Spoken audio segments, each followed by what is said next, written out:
Ямар шүү сэдв сонсомоор байна. Дараагийн сэдв. Ховч. За надад Япон хоп байна, Америк хоп байна. Японоос нэг. За сайн бацхан уу манайхаа. UA Entertainment-аас бэлдэж байгаа N Trend гэдэг нэвтрүүлэг эхлэхэд бэлэн болсон байна.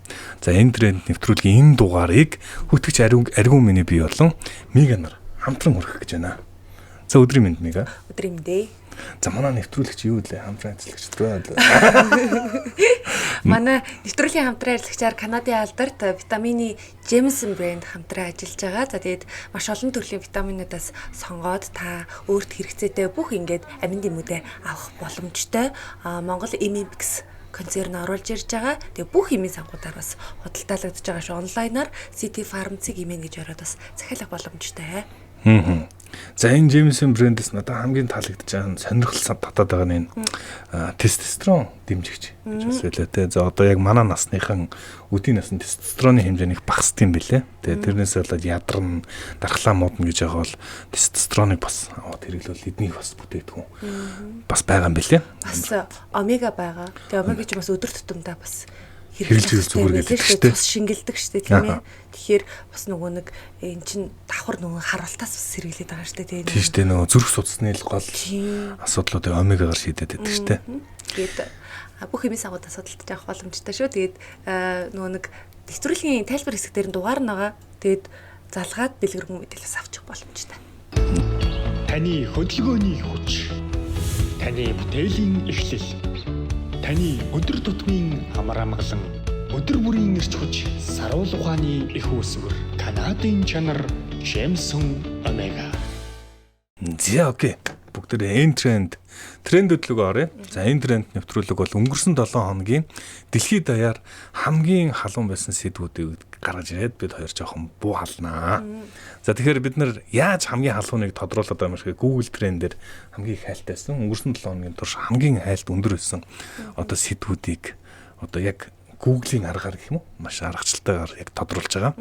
Тэгээд яг одоо надад энэ ч 8 сэдв байна. Гэхдээ амжуул хоёлаа 8-ыг амжихгүй бол 6 сэдв ярина гэж байна. За. Би бол ингээд зорилго нь таны ярьсныг л ангаах нь ангаахгүй нү гэдгийг л харах гэж сууж байгаа шүү дээ. За би ангаалах гэдэг чийдэ. Энэ нэвтрүүлэг бас айгүй олон янзаар явж байгаа шүү дээ тий. Тэгээ янз янзаар туршилтаар явж байгаа. Манай продюсер ингэж яад болчих магадгүй хичээлээ бүгдээрээ болиулахгүй тулд бас комент те энэ лайк майк даруулаас жоохон ер нь явуулах сонирхол байна шүү дээ. Гоё шүү дээ ингээд дэлхийн хэмжээний сэдвүүдийг бие уншаад бүгдээрээ гоё яриад ингэж яваа. Тэгээ би бас ангаад сонсохтой өөрөөхтэй болчихсон тийм л та. За тэгэхээр энэ нэвтрүүлгийн эхний сэдвлөгөө бүгдээрээ орцгоё.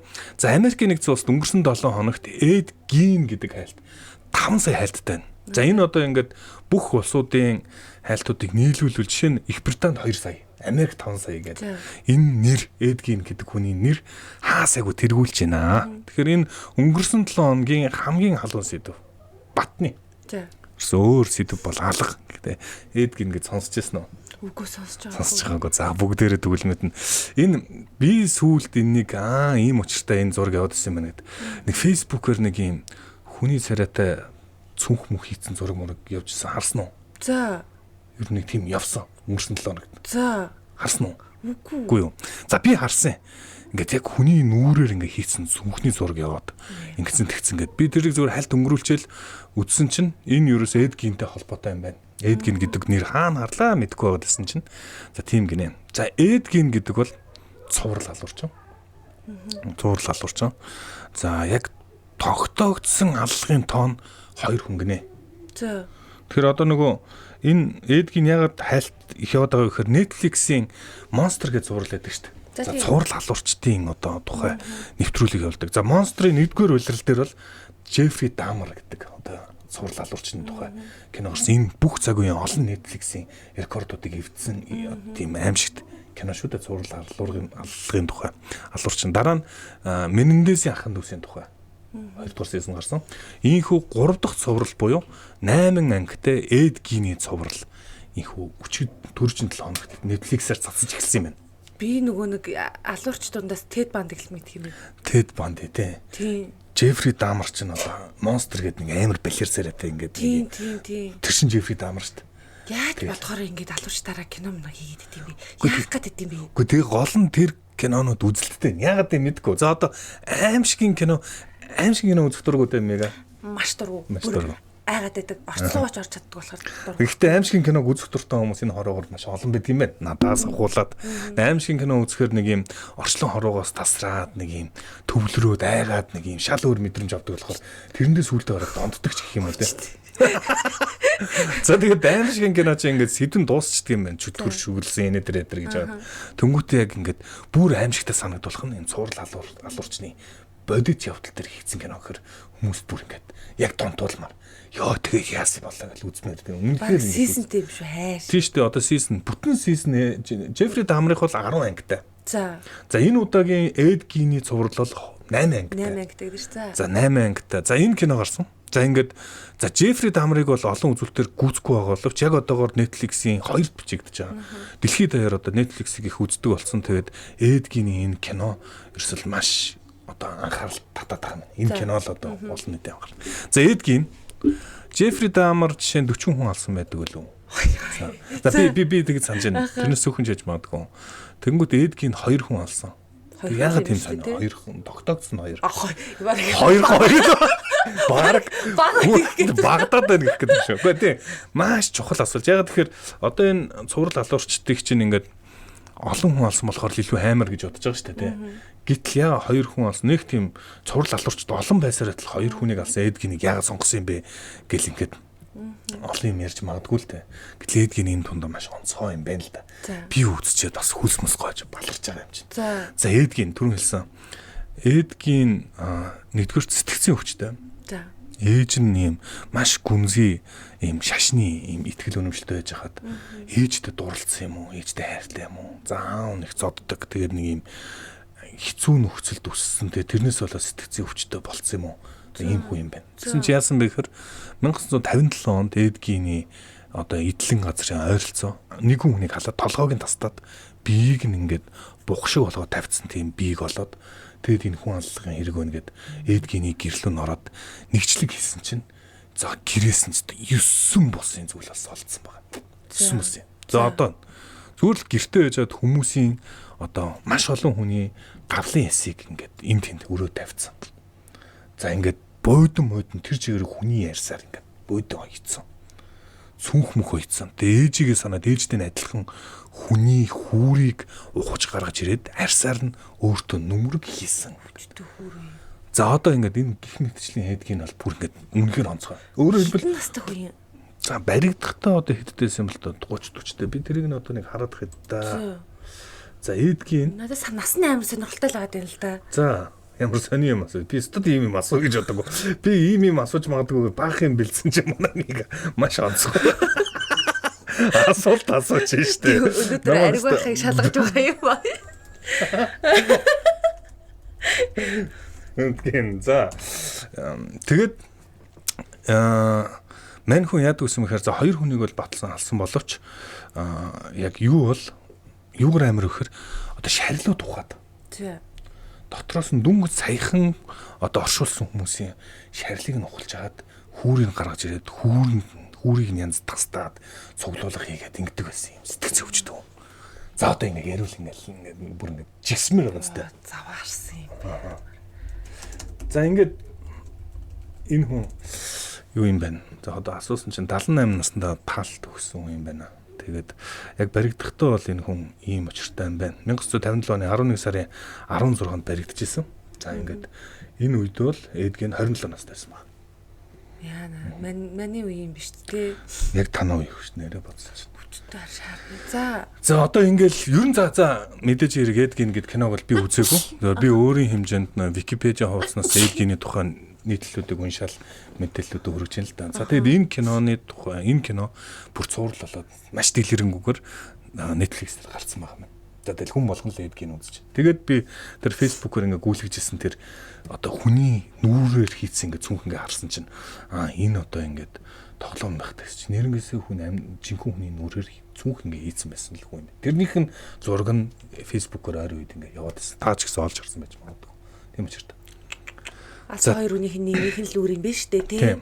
За тэгээд Эд Гиний хайлттай холбоотой бас өөр хайлтуудаас дээгүүр орж ирж байна. Жишээ нь Альфред Хичкок гэдэг хайлт орж ирж байгаа гих мэдчихнэ. Ямар ч та Альфред Хичкок гэж бас бүх цаг үеийн алдартай одоо кино нариулагч.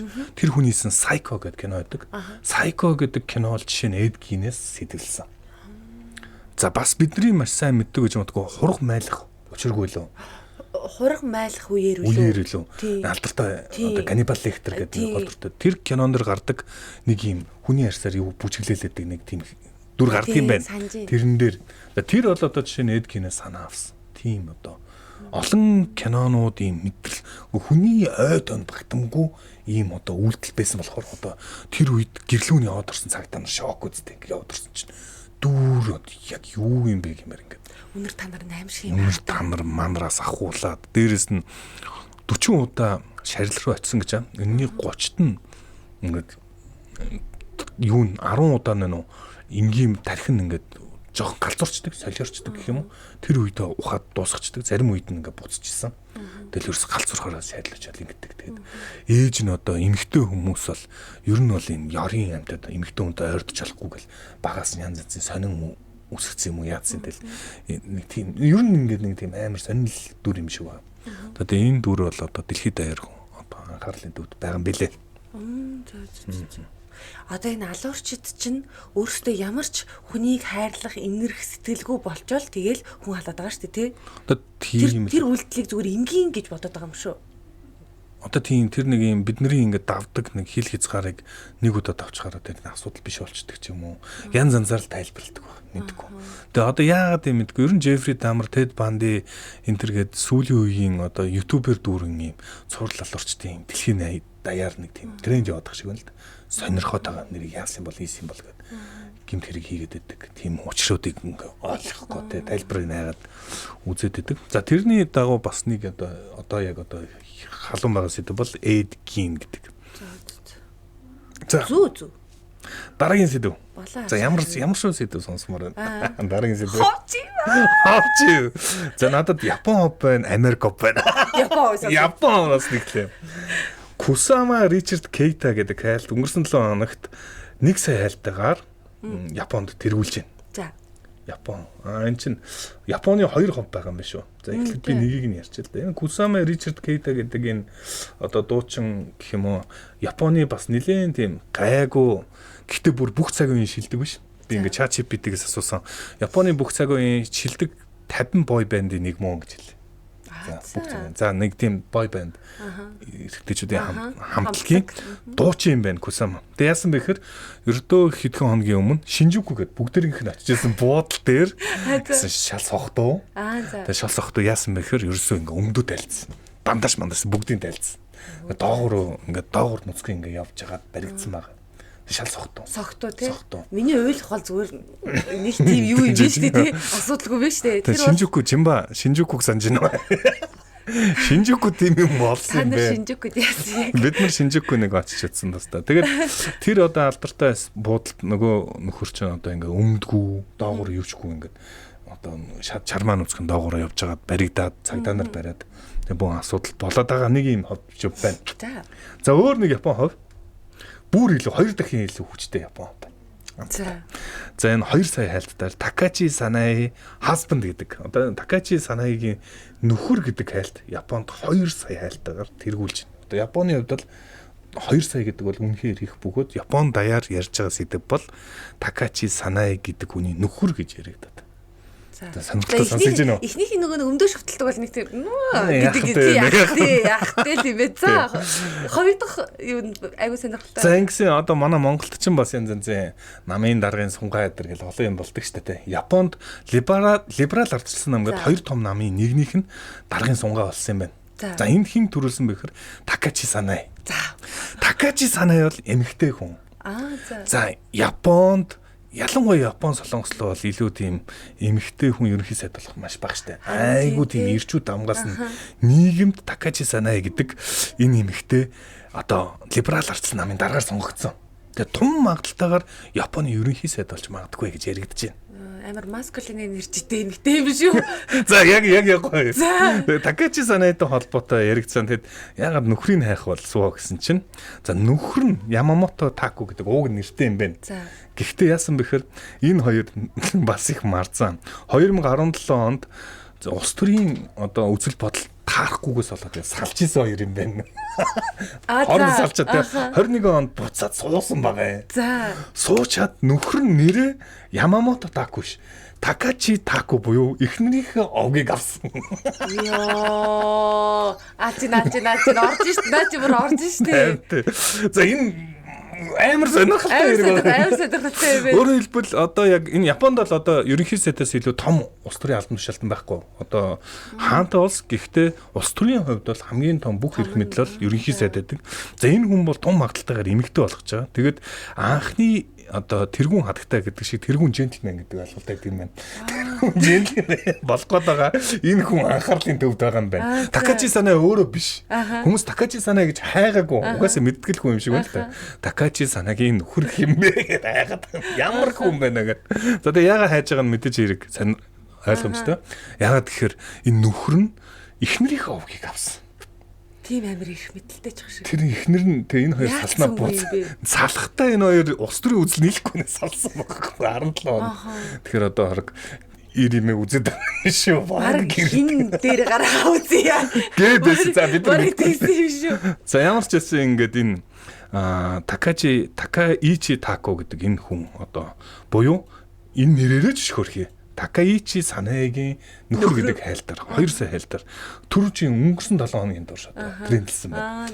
За энэ копен. Амар сони юм тий. Тийм маш сонирхолтой надад санагдсан. Тэр бүр эмхтэн гараад тэгээд нөгөө нөхөр нь өөрөө авцсан ч шиг. Гэхдээ бас нэг юм сонирхолтой момент нь энэ дээр нөхөр нь цус харж ирсэн юм байна. Тэгээд цус харахаар чи нэгтэл нь мдэггүй болчдөг. Гэх юм уу бас нэг тийм тодорхой асуудал болчдөг. Тэгээд эхнэрийнхээ мэдлэл байдаг юм шиг байна л да ер нь. Тэр бас одоо гэр дотроо нэг жоохон скул эхнэр нь одоо миний одоо нэрийг овгийг ав гэж тулгасан ч юм мэдхгүй одоо тэгэл одоо гих мэдчлээ одоо ингээд бүх асуултууд гарч ирж байгаа зү. Тэгэл одоо хайцгаагаад байгаа юм байна. Тэгэл эхнэрийнхээ өмнө ингээл бүхийг л явж идэг ах юм те. За Америк руу орох уу? За Америк орно. За Америкт бол тэр чигээр чи хөрх нэвтрэл хөтөлчтэй юм шүү. Боломж юм байна. Сонсож чи айгуу сонирхолтой яриад шүү дээ бүр. За таны хөдөлгөөний хүч, таны бүтээлийн эхлэл, таны өдөр тутмын амар амгалан, өдөр бүрийн эрч хүч, саруул ухааны их үүсвэр, Канадын чанар Jameson Omega. Америкт хид хідэн том нэрнүүд орж ирж байна. Ер нь бол. За чиний дуртайгаас эхлэе гэж бодлоо. Магадлалаар Taylor Swift. Яа миний хамгийн дургуй дуучин шүү. Тийм үү тэр тусмаа шам сонирхолтой байх. Үнэхээр би ягаад дургуй би хэлхий гэж юу? Энэ амар хөвсөлгүй байхгүй юу? Дуучин гэхэд амар хөвсөлгүй дуучин. Одоо наваа бариад битээ идчихээрээ. Зөв миний дургуй дуучин заяа.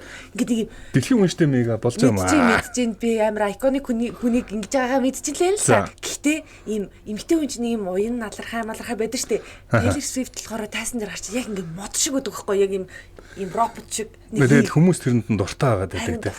Зарим хүмүүс бол одоо зохиолын дуучин л гэхээр штэ Америк ер нь. Гэхдээ дууных нь өгнүүд бол айгүй гоё л доо. Өгнүүд нь бол маш гоё. Өөрөө тохиодог штэ. Дууныхаа өгнүүдийг тэгэнгүүт надад зүгээр л тэр хүний байга байдал таалагддаг байхгүй юу?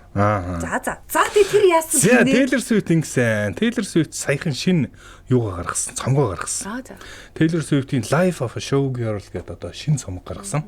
За энэ цомог нь өөрөө бас хайлттай байна л да. Нэгдүгээр, хоёрдугаар Taylor Swift-ийн энэ цомог дээр гарсан Opalite гэдэг нэг дуу нь олон нийтийн анхаарлыг татаад байгаа юм байна. За хэрүүлийн алим гэж хэлж болно. За Opalite Opal гэдэг бол одоо хүний аргаар гаргаж авсан, хиймэл аргаар гаргаж авсан үнэт чулуу юм байна л да. За энэ нь Taylor Swift-ийн шинэ нөхөр Travis Kelce. Сонсно те. Нөхөр найрандаж үзэл байл. Тийм. За одоо Travis Kelce тэгээд Taylor Swift хоёрыг хариул бөө юм болно. За өстө түрүүчийн жилжингээ бас ингээд трендлсэн энэ хоёр. За яагаад гэхээр нөхөр нь бол супер од. том тамирчин. За тэгээд нэг одоо ертөнцийн Америкт бөмбөгийн ертөнцийн хамгийн супер их одоо юуны pop урлагийн хамгийн том одоо хоорондоо нийлсэн юм супер төрсөн гэж ярьж болно те. За гэхдээ Travis Kelce-д зориулсан гэх юм уу нэг юм дуу юм байна л да. Апалит гэдэг дуу. За энэ дээр ийм тийм нууцлаг ийм мөрнүүд байгаа. Энэ дээр бол Travis Kelce ер нь бол хүн өөрийгөө ингээ зөв харьцаанд байх хэвээр тэнгүүтээ заримдаа чамааг бас хүмүүс чиний ярьсныг тоохгүй тэр бол бүл идэлт мөн гэх юм уу ер нь агуулга нь чиний хуучин экс чинь ер нь чамааг их тоож исэн өвтгсөн сэтгэлийг шархлуулсан энийг эдгэх зөвөөж гэдэг юм уу нөхөртэй зориулсан дуун буюу нөхрийнхөө одоо хуучин эксүүд рүү дайрсан гэх юм уу эксүүдийн муусан маягийн одоо юм дуу юм байна. Цаач угаасаа тэгэхээр угаасаа нэг тийм хүлдэггүй. За яг одоо нэрийг одоо Travis Kelce-гийн хуучин эхнэр буюу Kayla Nicole гэдэг одоо юм хүн байдаг. Энэ нэрийг ашиглаагүй боловч ерөн санаа нь манай нөхөр одоо нөхрийнхөө тухай энэ Opal гэдэг чулуу бол нөхрийнх нь одоо өөрийн чулуу гэж ярьдаг шүү дээ. Нэг тийм байдаг юм. Миний чулуу бол тэрний чулуу. Нөхрийнх нь чулуу нь Opal юм байна. Өөрийнх нь чулууг мэдгүй. Би мэдэхгүй тийм. Минийх бол барыг нүд. Яа. За тэгээд мэдээгүй юу. За тэгээд Opal гэдэг дуун дээр иймэрхүү агуулга одоо Kayla Nicole руу дайраад ах шиг байна гэсэн муулаад байгаа юм шиг юм дуу юм байна. Дайх шиг байна ч шиг. За ягаад тийм. Тэгээд уг нь бол нэр ашиглаагүй байсан чинь тэгсэн чи яасан гэсэн чинь Kayla Nicole сүүлд Instagram дээр амар тийм нууцлаг пост тавьсан байна. Би хинтэй ч харьцуулдаг тусгүй намайг хинтэйч битээ харьцуул гэсэн утгатай. Тэр мэдээж ирэх имлүү хандаж байгаа тодорхой юм шиг байна. Би бол Taylor Swift дургуулгач штэ. Экс их нь шинэ ихнэр нь өөрөө муулаад байгаа юм шиг л тийм нөхцөлөд үүсчихэд байна. Тэгээ болоогүй Taylor Swift ч одоо дэлхийд аим шиг олон фэнүүдтэй зү тэ. Kayla Nicole-ийн ярьж байгаагаар бол Taylor Swift-ийн одоо фэнүүд нь манайг бүлийдэд байгаа юм шиг. Яагаад гэхээр тэр өөрийнхөө өгс ярилцлагада би хизээч ийм их дим авч үзсэнгүй. Надлуу бичиж байгаа дим бүр үнэхээр хэцүү. Бүлийдэлт буюу захин бүлийдэлт. Үхэж нош минь юу гэдэг мэдгүй юу гэж чи бид нар өөрөө нуугаад гэхдээ энэ дуунаас гарснаас хойш мань хүнлүү димлүүн за чи зайлаа майл юу гэсэн юм байгаа юм бөө хүмүүс л дайрсан л юм шиг байна. Тэгээ хизээч ингэж насандаа бүлийдэлсэн. Тэгэхээр ийм нэр хүндтэй тийм олонний танил хүнтэй ч муудалцах амар эрсдэлтэй тийм айгүй хэцүү юм шиг байна. Taylor Swift-ийн супер фэнүүд гэж байдаг. За нэг иймэрхүү одоо юу явагдаад байгаа юм байна. Асуудлууд яваад байгаа юм байна. Тэгэхээр Opalite гэдэг хайлтч дээр Taylor Swift гэдэг хайлтч дээр ер нь бол хоёр хайлтаар түрүүчийн 7 хоногийн бас нэг халуун сэдв байлаа. Зөөр яриа байна уу? Үтгтийн одод нэрийн нөхөр мөхтөд зориул ямар дуу муу юм бэ? Тэр нөгөө Лизагийн Moonlit болохоор ла гэж зүгээр ёо тэр нэг нөхрийгөө зүгээр өстө юм чи нохонуудтай залуу намайг өстө яаж гал зурлах нэтэр шиг үзээ. Өөр алдагцаа. Гоё моо гоё энэ амир одолж үзчихсэн нэрээ. Одоо зүгээр гол нь ингээл салалтаа хүртэл хайраа хүртэл бүх юмараа ингээд мөнгө хийгээ сурсан entertainment ертөнцийн тийм биш үү те. Тэгэл одоо Shakira хүртэл салснаа салангуудаа салтаараа шоу хийгээл супер хит хитэн дуу одоо супер болсон шүү дээ. Зүгээр клип чийгээгүй зүгээр л нөхөртөө зориулсан хоёр дуу гэснээр ингээд зүгээр ингээ өөрөө үгээ зохиочод орог дуулсан чинь тэр бүхэн үзэлт одоо авсан. Нөгөө Miley Cyrus-ийн нөгөө Flowers гэдэг шүү дээ. Би өөртөө цэцэг авчиж уус чадмаад гээд алдаг тэр бүр. Тэр шиг энэ удаас Taylor Swift бол шинэ хайртаа зориулсан эдэг хонгор минь эдэг гэсэн утгатай дуулахдаа тэр балер юмнуудыг март гэж хэлсэн. Дугаар зориулжээ. Дугаараа тэгээ зориулсан байгаа. За тэгээ тэр хүмүүсийн сонирхлыг татаад байна. За Америкт бол ингээд 1-7 хоногт нэг хоб болж ижигдэн штэ. Мэдээж хэрэг том газар болоогүй өөр бас хоб байгаа. Тэр бол Марк Санчес. Марк Санчес бас Америкийн нэгэн хөл бөмбөгийн нэгэн цагт домог байсан супер тоглогч юм байна.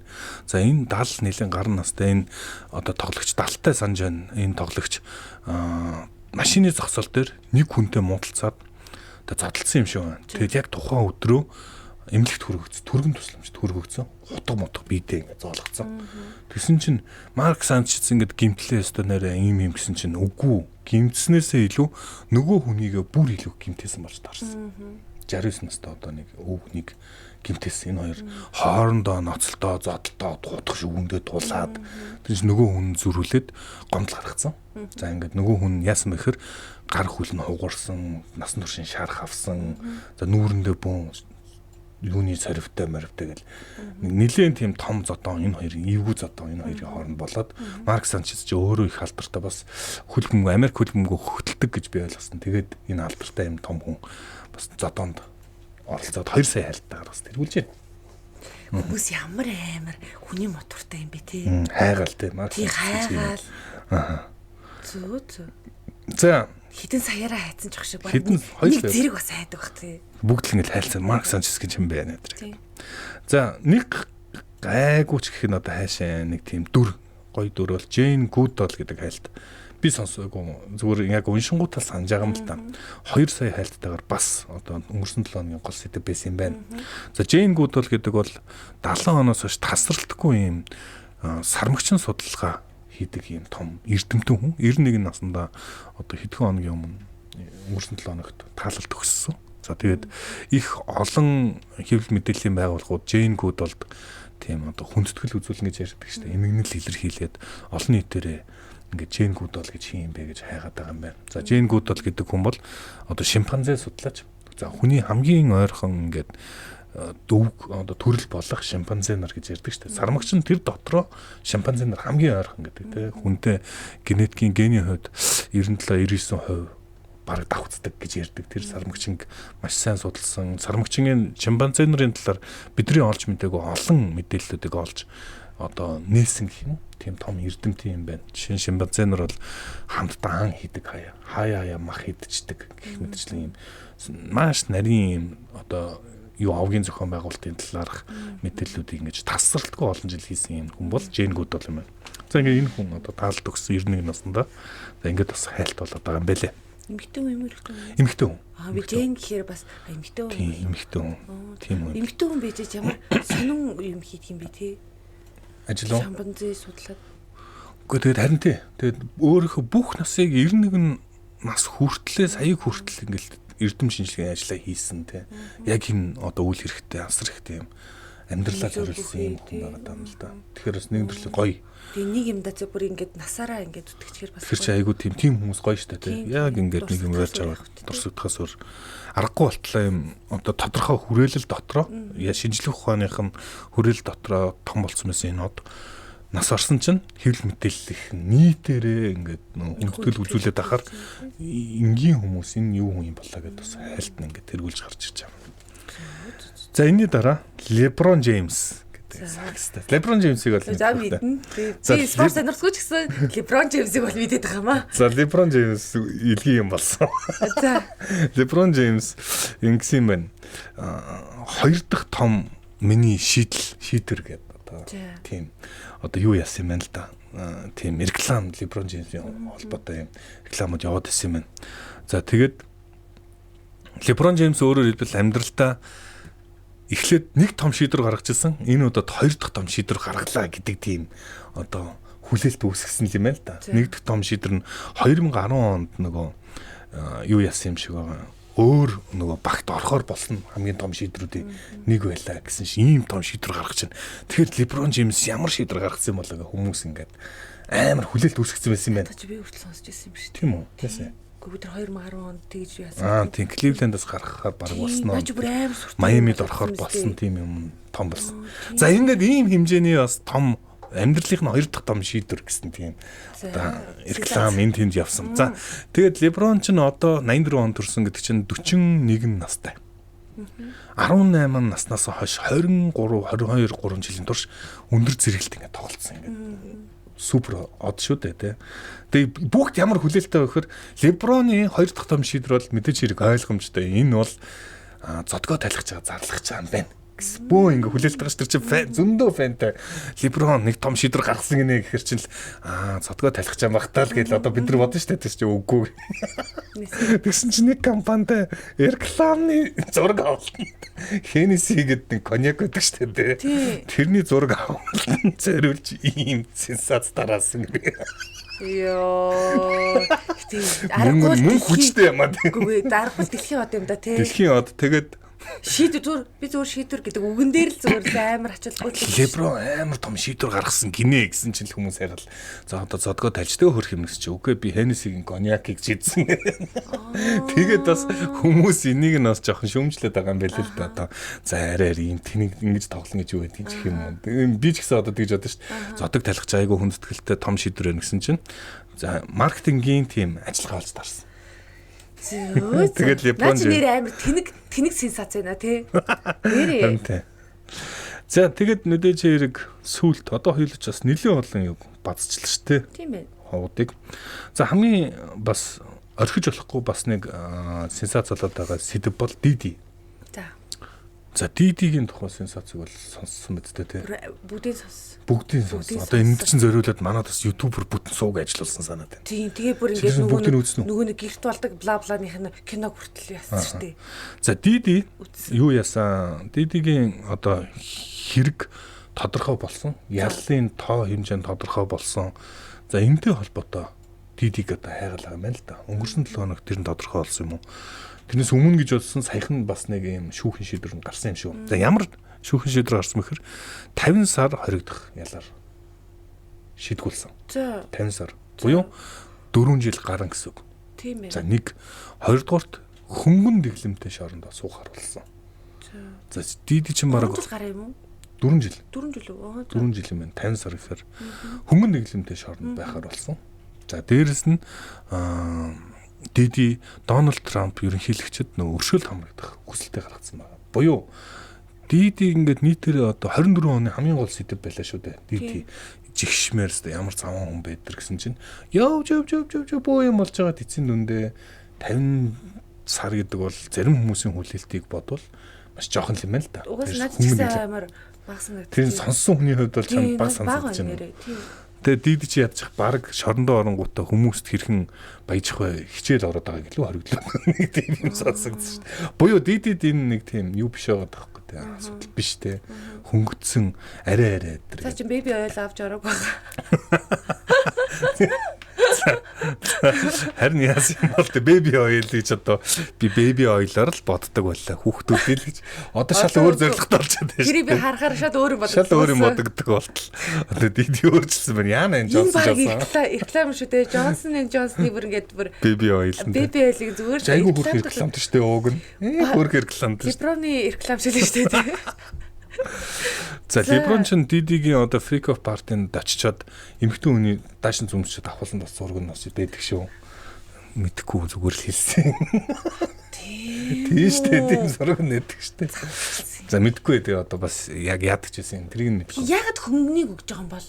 Яагаад хөнгөнд өгсөн гэж үү? За энийг бол бүр өстө яг тухайн үеийн одоо би үгүй улс төр гэхээс илүү Дидигийн нэгдүгээр Диди бол баян хүн. Тэр бомтон шиг санаж байна. Тэгээд түүний хүсэлсэн хуулийн баг зөвхөн нэг хүн ажиллаагүй өмгөөлөгчдийн баг гэж ажилласан. Энэ баг нь маш тийм гоё гэх юм уу нарийн ухаан сэлж одоо юу яасан шүүх ажиллагаанда одоо өмөрсөн гэх юм өмгөөлсөн тийм ажиллагаа гэж одоо би ойлгосон. Гот тэгтээ хараа шүүгчд одоо өмгөөлөгч шүү дээ тий. Яг ингээд хэрэгээ ингээд за энийг бол би ингээ өмгөөлнө гэж авдаг штэ тий. Тэг ягаад эдийн ингээ хэрэгээ бүр тэгэж багаараа ингэж байгаад өмгөөлж байгаа юм бол энэ чинь айгүй мөнгө л амар. Мөнгө л ахалтай тий. Тэр тусмаа энэ магадгүй өмгөөлөгчдийн хувьд бол карьерийг нь бүр дээшээ шидэх боломжтой. Өмгөөлөгчийн карьер бол чи ингээ сайн хэрэгийг өмөрсөн үгүй юу биш. Чи хэцүү хэрэгийг өмгөөлж гарч чадсан уу гэдгээр нь карьер нь харагдах байх л та.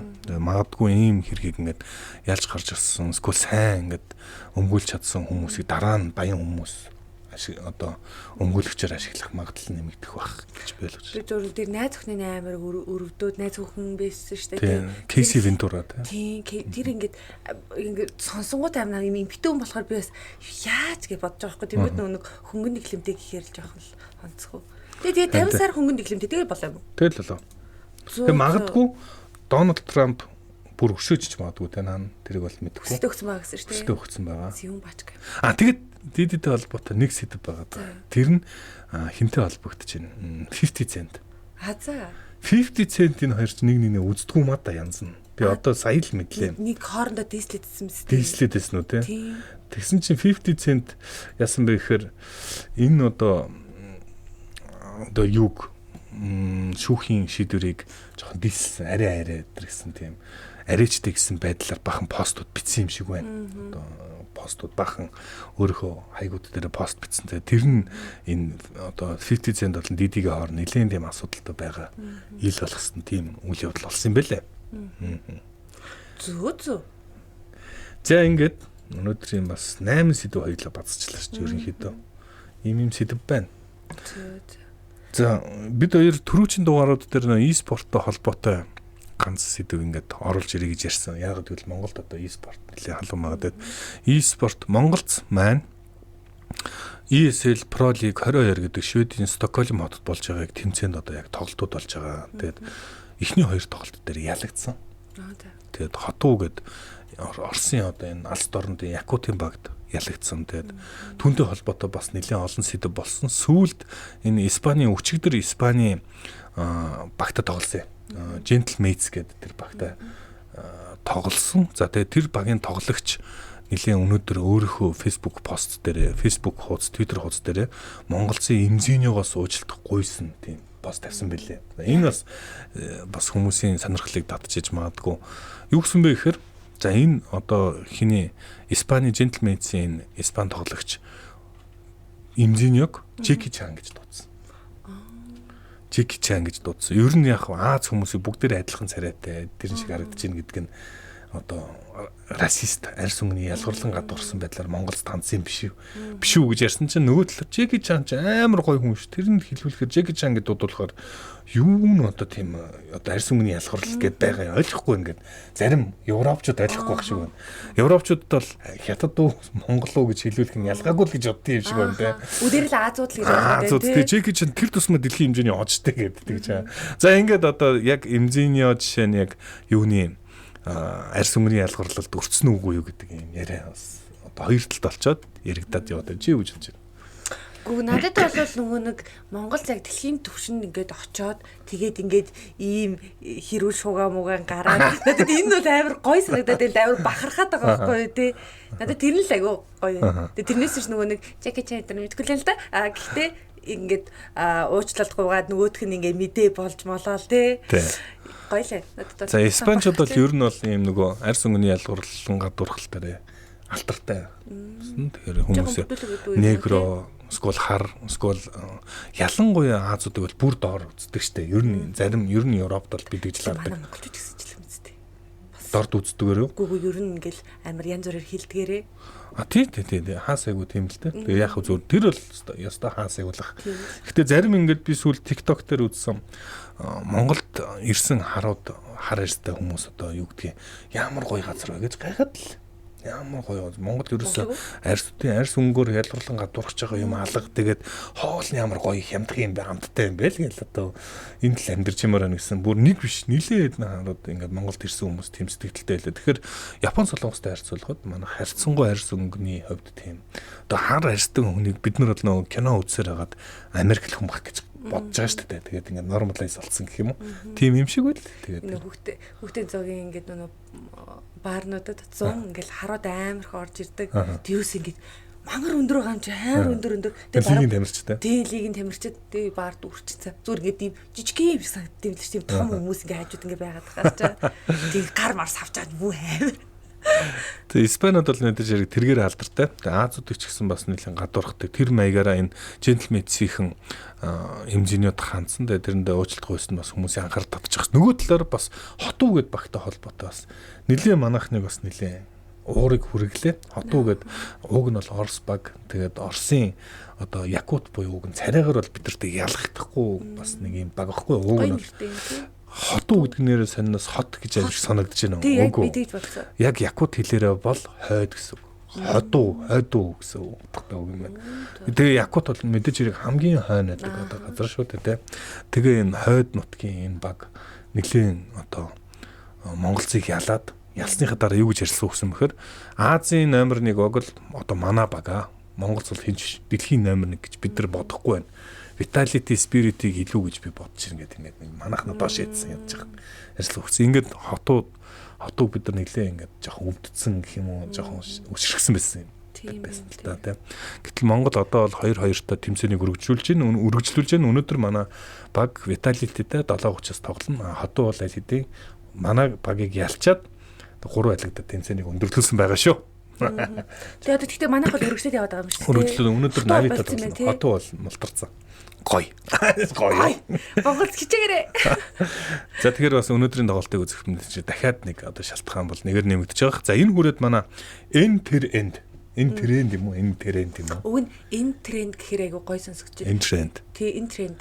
Гэтэ яг албасны нэр нь энэ тренд. Энэ тренд. Тэгвэл тэр энэ ч бас гоё байсан. Зөв нь аль нь ч яадаг гэхгүй. Нэвтрүүлгийн нэрийг ч өгөөгүй ч тийм. Энэ тренд нэвтрүүлэг өндөрлөх болсон байна. Манай нэвтрүүлэгтээ Канадын алдарт гэр бүлийн гишүүн барьц зориулсан Jameson витамины брэнд хамтарч ажиллаа. Бүх эмийн сангуудаас худалдаж авах боломжтой. Ялангуяа эрчүүдэд зориулсан тестостероны дэмжих бүтээгдэхүүн болон омега бүх төрлийн витаминууд гэд ингээ бүр гамми хэлбэртэй ийм витаминууд ч гэсэн аягүй гоё байдаг. 50+ ийм эрэгтэй эмэгтэй 50+ витаминуудыг сонирхож үзээрэй.